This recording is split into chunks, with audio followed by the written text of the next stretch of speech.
Kumaha? Ada yang patroli, Kang. Oh ya, ayo ayo.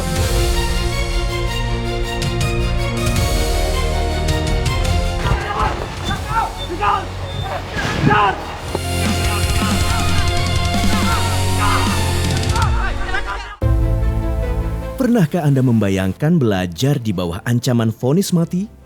Tahun 1931, Cipasung bukan sekadar pesantren, ia adalah markas perlawanan yang dicap zona merah oleh penjajah.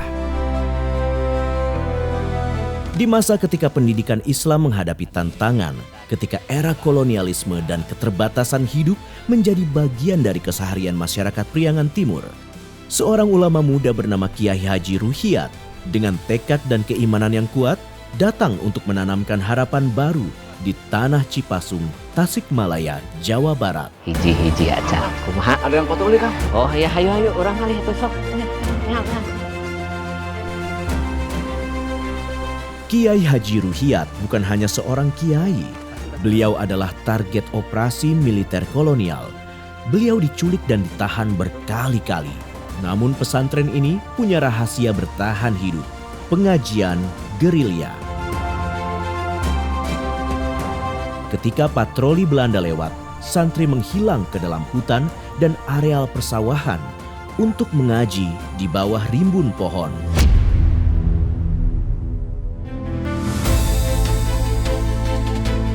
Cipasung, sebuah pondok pesantren yang tumbuh dari kondisi keterbatasan, namun melahirkan kekuatan besar dalam pendidikan, ilmu dakwah, dan perjuangan umat.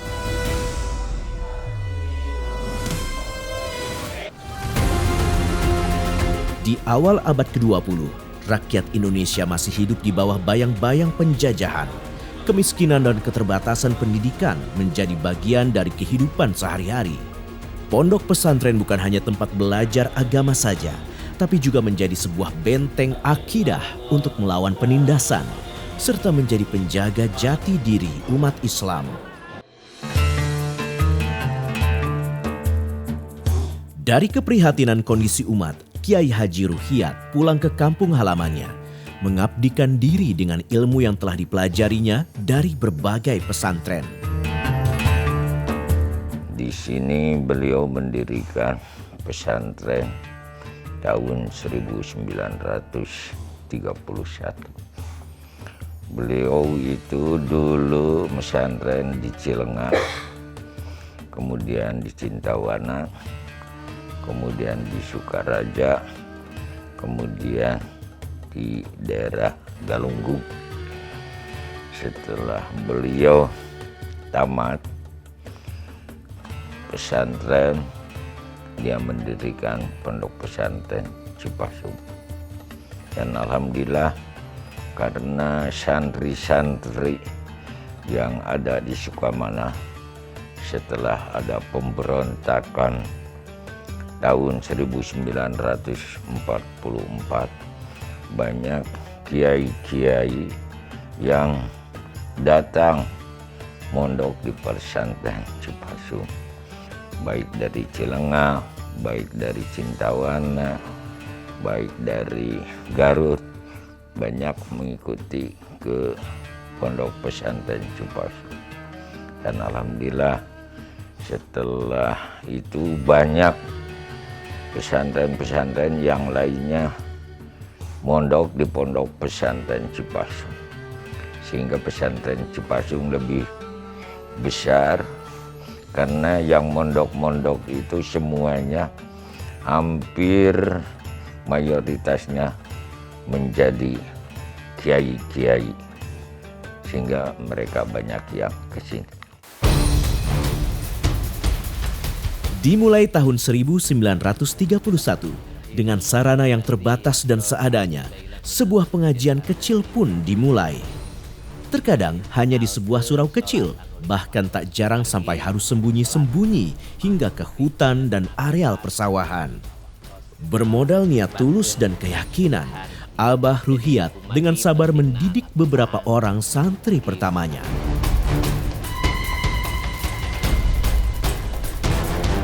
Ya, di masa kolonial, keberadaan pesantren sering dipandang sebagai ancaman. Namun Kiai Haji Ruhiyat tak pernah gentar apalagi sampai melangkah mundur. Baginya, ilmu dan pendidikan tak boleh berhenti meskipun tekanan dan tantangan datang silih berganti. Ia yakin ajaran keilmuan yang berakar kuat pada tradisi pesantren salaf halaf dengan manhaj Ahlus Sunnah wal Jamaah bisa menjadi senjata pamungkas melawan kebodohan dan ketidakadilan. Di sini itu yang pertama Abah tanamkan untuk santri-santri itu adalah masalah akidah Ahlus Sunnah wal Jamaah yang bermadhab Imam Syafi'i. Dan setelah itu akhirnya Kiai Haji Ruhiyat almarhum menjadi pengurus besar Nahdlatul Ulama pada waktu itu. Tahun demi tahun berjalan, jumlah santri semakin banyak. Pondok pesantren Cipasung tumbuh menjadi ruang aman yang tak hanya berhasil mencetak santri yang alim, tetapi juga berani dan berakhlak.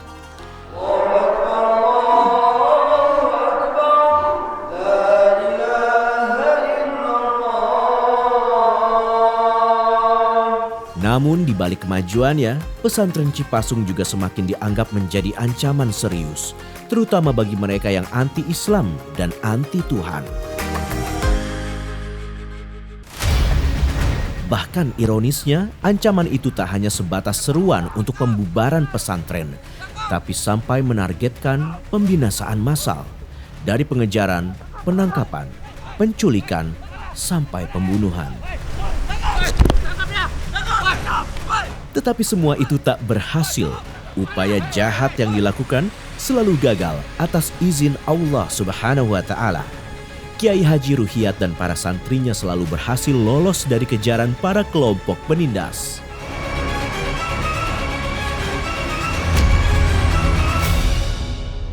Waktu dulu pernah datang ke sini dari penjajah Belanda. Kebetulan Kiai Ruhiyat sedang berjamaah duhur di masjid yang sekarang ini. Kemudian datang Belanda dan kemudian beliau di depan mimbar itu ada jendela. Nah, kemudian beliau dihujani peluru oleh Belanda. Tapi alhamdulillah dengan perlindungan Allah Subhanahu wa Ta'ala beliau selamat, tapi yang meninggalnya banyak itu dari makmum para santri-santri. Yang kejadian kedua itu zaman DI dulu itu, gerombolan itu. Karena datang ke sini katanya perintah oleh Bapak pimpinan dari DI itu supaya Kiai Haji Ruhiyat dibawa ke hutan untuk menjadi dakwah katanya. Kemudian datang ke sini gerombolan, malah Abah nyaksin waktu itu mungkin masih SD, tak mungkin kelas 5 atau kelas 4, datang tengah malam, kemudian datang ke kamar, kemudian membangunkan Kiai Haji Ruhiyat Abah, tapi tidak bangun-bangun. Beliau tidur di atas ranjang, dibangunin tidak bangun, kemudian diijak tidak bangun. Akhirnya marah mereka, ngambil tambang dan lehernya langsung diikat oleh tambang.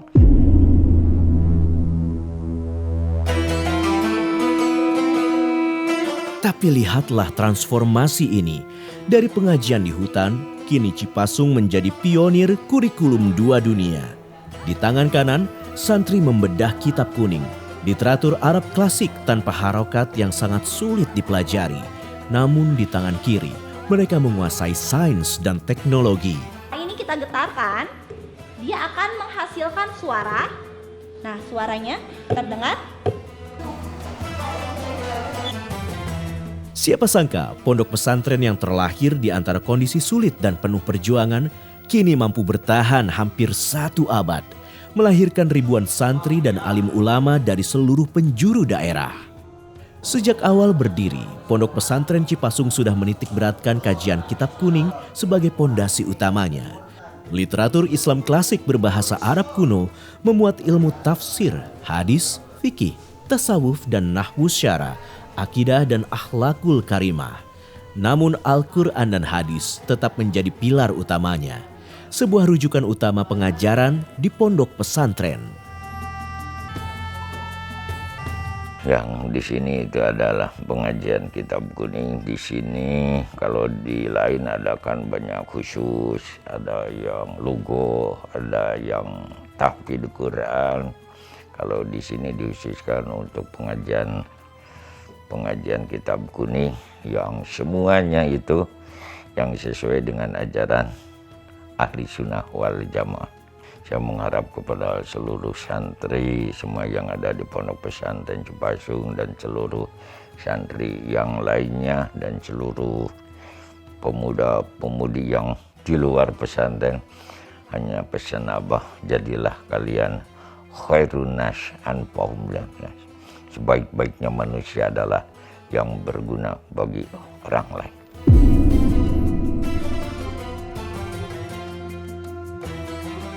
Kini, pesantren Cipasung bisa berdiri kokoh dengan sistem pendidikan terpadu yang menawarkan pilihan luas bagi santrinya, mulai dari tingkat sekolah dasar dan madrasah ibtidaiyah, SMP dan madrasah sanawiyah, SMA dan madrasah aliyah negeri, bahkan hingga tingkat mahad ali atau setingkat perguruan tinggi.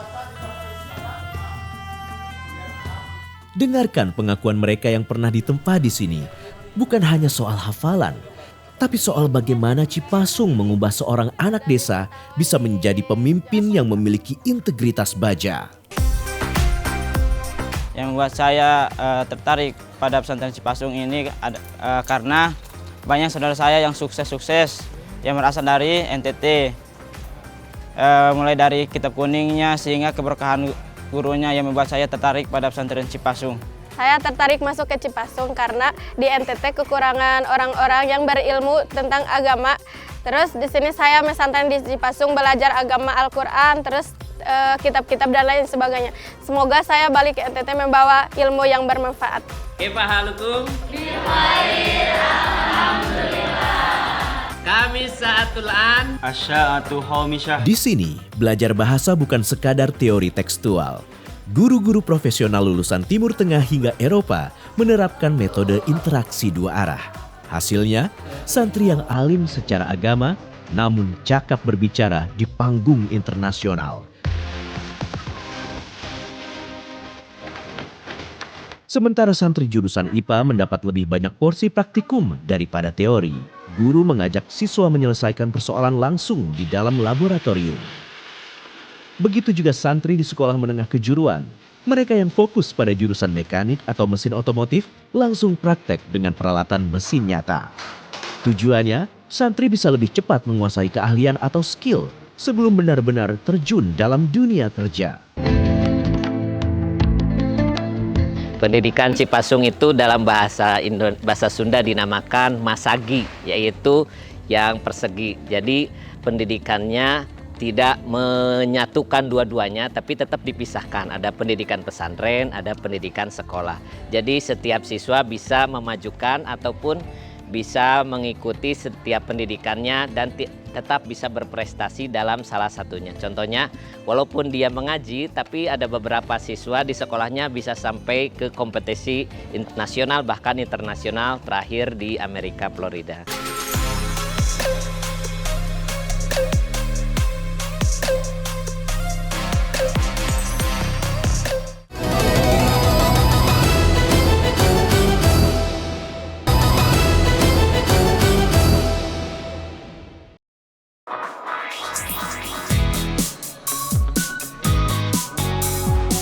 Irama pagi seolah mempertontonkan jika suasana pondok pesantren Cipasung mulai hidup kembali. Dari dalam asrama, ratusan santri berhamburan keluar. Wajah-wajah segar dan ceria melangkahkan kaki dengan gerakan yang penuh semangat dan harapan. Jarak asrama dengan sekolahan memang tidak terlalu jauh, cukup ditempuh dengan berjalan kaki 10 menit.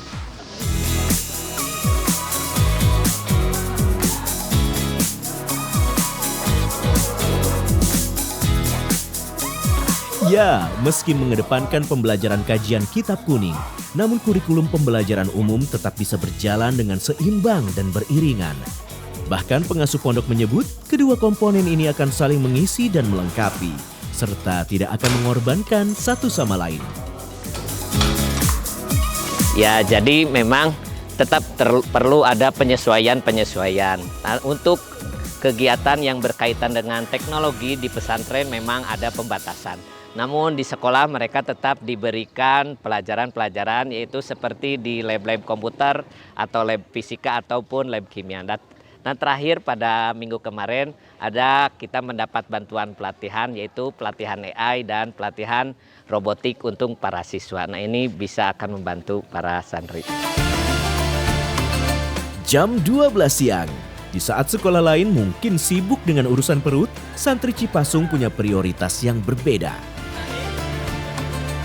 Tanpa komando, tanpa paksaan, panggilan azan adalah magnet yang menarik mereka secara otomatis ke rumah Tuhan. Inilah harmonisasi antara belajar dan beribadah yang telah mengakar kuat selama puluhan tahun.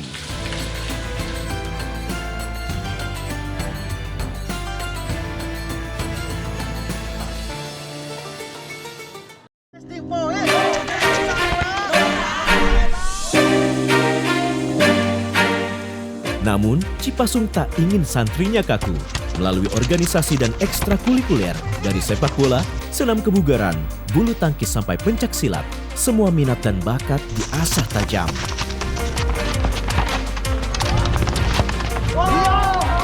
Ya, mereka memang belum sampai pada tingkat profesional, tapi pertandingan internal sepertinya cukup membuat santri Cipasung bergerak bebas. Menurut saya sebagai Rois Am Pondok Pesantren Cipasung bahwa kehadiran organisasi ini sangat penting untuk melengkapi struktur yang ada di pesantren. Karena kan para santri itu memiliki bakat. Mereka datang ke pesantren itu memiliki bakat yang perlu untuk diasah. Dan tentu setiap orang bakatnya itu berbeda-beda. Makanya kehadiran organisasi di pesantren sekali lagi itu untuk melengkapi supaya bakat para santri ini terasah dan kemudian ketika pulang mereka membawa skill yang sudah terasah. Cipasung percaya bahwa otak yang cerdas harus didukung fisik yang bugar. Maka organisasi keolahragaan menjadi senjata pamungkas untuk mengasah bakat.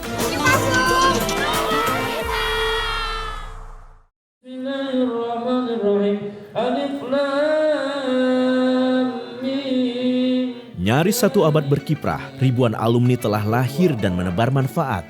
Salah satunya alumni angkatan tahun 67 yang kini meneruskan estafet perjuangan dengan mendirikan pesantren baru. Pesantren Cipasung bukan sekadar lembaga pendidikan. Ia adalah lentera keilmuan yang terus menyala, menuntun umat melewati kegelapan zaman, menuju masa depan yang bermoral dan beradab. Cipasung memang udah kenal gitu. Santri-santri, kiai-kiai, nah itu jebolan Pondok Pesantren Cipasung. Maka pilihan ke Cipasung. Iya, yang madhab 4 ada di Cipasung. Seperti itu madhab Imam Syafi'i, Imam Hanafi, Imam Hambali, kitab Tauhid, kitab Fikih, kitab Usul Fikih, kitab istilahnya alat, terus ilmu tauhid, ilmu fikih, ilmu tasawuf memang komplit di Cipasung, asal maunya gitu jadi santri di Cipasung. Cipasung bukan sekadar tempat tinggal sementara, ia adalah rumah bagi nilai-nilai kemanusiaan yang abadi, menjaga tradisi, mencetak generasi, membangun negeri. Inilah Cipasung, lentera untuk masa depan.